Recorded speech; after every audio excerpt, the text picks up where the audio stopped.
upon a time, there was a girl named Cinderella. She was a kind, honest, and sweet person. She was beautiful on the inside, which made her beautiful on the outside, too.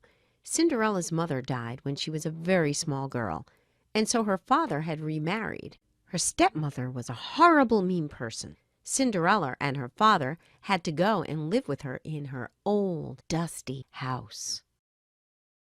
The stepmother's 2 daughters were just as mean and horrible as their mother, which had made them ugly on the outside.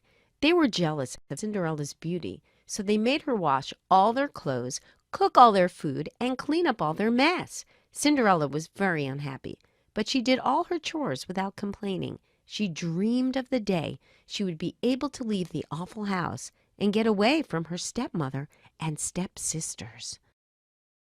One day a messenger from the castle arrived to the town in a fine black and gold carriage. He brought a letter from the king and queen.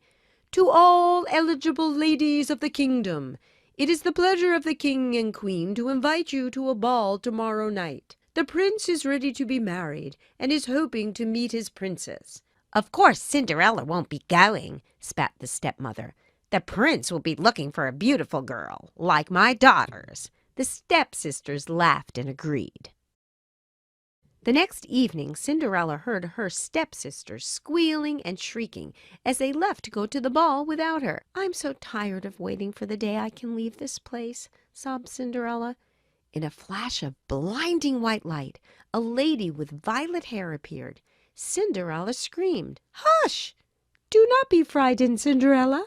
I'm your fairy godmother. You are the kindest, sweetest girl in the entire kingdom, and if the prince were to meet you, you would fall in love instantly. You shall go to the ball. Nobody deserves it as much as you." Bang! A pumpkin in the garden outside grew and grew, changing in color and shape until an exquisite pink carriage was formed. Whoosh! Cinderella's clothes grew longer and fuller until she stood in a fancy white ball gown. Glass as smooth as liquid ran around her bare toes until they were perfectly encased in slippers of pure, clear crystal.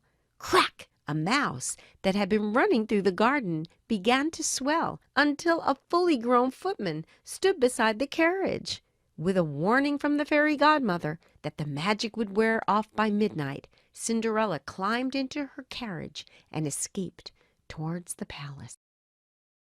When Cinderella arrived at the ball, the whole room parted to let the mysterious girl pass through, astounded by her fabulous carriage and crystal shoes.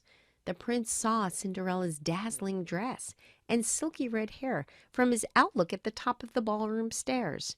"That is the most beautiful girl I've ever seen. Footman, please ask her if she would give me the pleasure of a dance."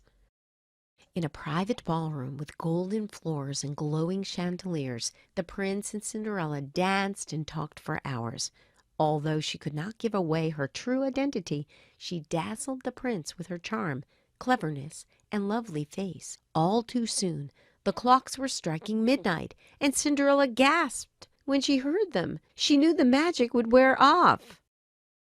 She ran from the prince's arms, out of the ballroom, and down the red velvet carpet, where one of her delicate glass slippers popped right off. With no time to stop and pick it up, she jumped into her carriage just as the horse began to pull it away. She wept, as she knew she would never be allowed to see the prince again. The prince was upset too, for he could not bear to lose the beautiful girl who knew he wanted to be his wife. Scooping the slipper from the door where it fell, he went out the very next day to find the foot that fit it. After seeing many ladies whose feet were too big or too small, he arrived at Cinderella's stepmother's house. Her sisters went first, trying to stuff their fat toes into the shoes and wailing when they couldn't fit them in. Finally, it was Cinderella's turn. The prince knew right away when he saw her beautiful face turned towards him that she was the one who had danced so gracefully beside him.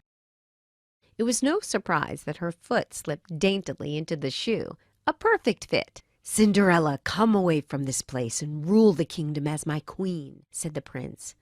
Her many years of toil had come to an end. Cinderella had the happy ending she deserved for being such a sweet and pleasant person. Cinderella and the prince climbed onto the prince's horse and rode back to the palace, vowing to rule the kingdom together as the fairest, most just leaders in all the land.